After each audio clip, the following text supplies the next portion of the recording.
And I know it sounds insane, but if I hear you're so exotic, or you're Indian, you don't look it at all.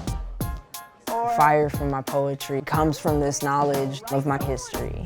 I want to not only tell my story, but to try to do my best to tell all the other stories that are being erased and forgotten. brown men and women are being hunted down and killed. I'm ASHA. I'm a spoken word poet, also an artist, educator, and revolutionary.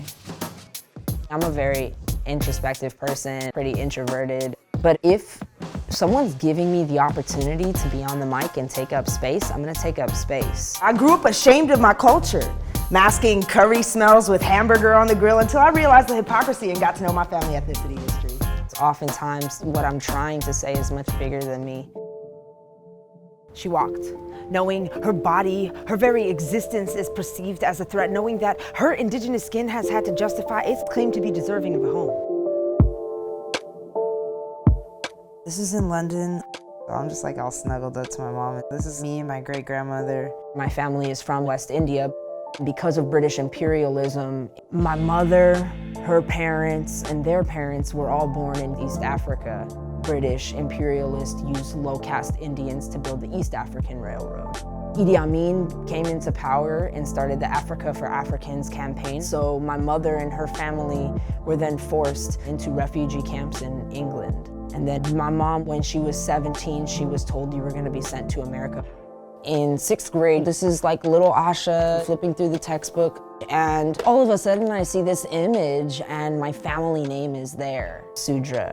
I actually had no idea that that's where our name came from, our caste. The textbook literally had 2 paragraphs. My family story is so much more rich than that.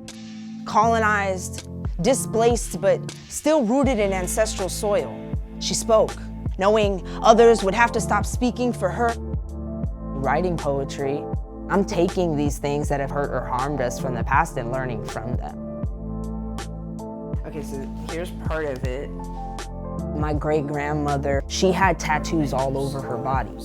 The last thing I need to do is the chest piece, which is considered in this art form to be the most sacred of the pieces that you get for this full body suit. Ready? Yeah. And when I'm getting the tattoos, it's this connection with my ancestors. We're having a conversation. I strongly believe that generational trauma is passed down until someone in the family has the privilege to have the space and capacity to feel and heal from it.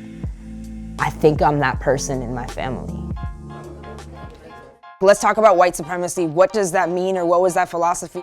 I wanted to become an educator to legitimize the identities of my students, enabling specifically my students of color to have space and access to learn about themselves, their family, their diaspora, where their name comes from. So, are y'all gonna get knocked down by this?